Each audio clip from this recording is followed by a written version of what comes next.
Success అంటే ఇదేరా. 8వ తరగతి పిల్లాడి ఆట చూసేందుకే నిద్రలేచా సుందర్ పిచాయ్.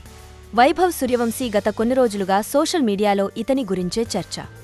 రైతు బిడ్డ అయి ఉండి గెలవాలన్న అతని పోరాటం, పడ్డ కష్టం నేడు అతనిని ఈ స్థాయిలో ఉంచింది. 14 సంవత్సరాల వయసులో ఐపీఎల్లో అతి పిన్న వయస్కుడైన ఆటగాడిగా నిలిచిన సూర్యవంశీకి నేడు ఏకంగా ప్రపంచమే సలాం కొడుతుంది.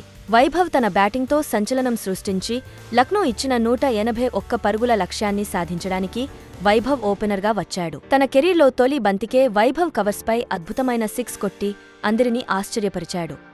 ఈ క్రమంలో వైభవ్ సూర్యవంశీ గురించి సుందర్ పిచాయ్ చేసిన ట్వీట్ సోషల్ మీడియాలో వైరల్ అవుతుంది. నేను ఉదయం నిద్రలేచి 8వ తరగతి చదువుతున్న ఒక చిన్న పిల్లవాడి ఆటను చూడాలనుకున్నా. తొలి మ్యాచ్లో అద్భుతంగా ఆడాడు అని పోస్ట్ చేశారు. సుందర్ పిచాయ్ ఇలా అనడంతో నెటిజన్లు కూడా తమ వాదన వినిపించారు. ఫ్యూచర్ టీమిండియా అంటూ కామెంట్లు చేస్తున్నారు.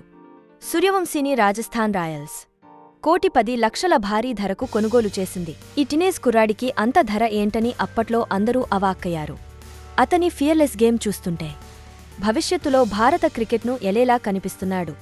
చూశారు కదా, టాలెంట్ ఎవరబ్బా సొత్తు కాదని చిన్న వయసులోనే వైభవ్ ఎలా నిరూపించాడో. మీరు కూడా మీలో ఉన్న టాలెంట్ని బయటికి తీస్తే లైఫ్లో ఖచ్చితంగా సక్సెస్ అవుతారు. మరింకెందుకు ఆలస్యం, ఇప్పుడే ఈ వీడియోని మీ ఫ్రెండ్కి కూడా షేర్ చేయండి.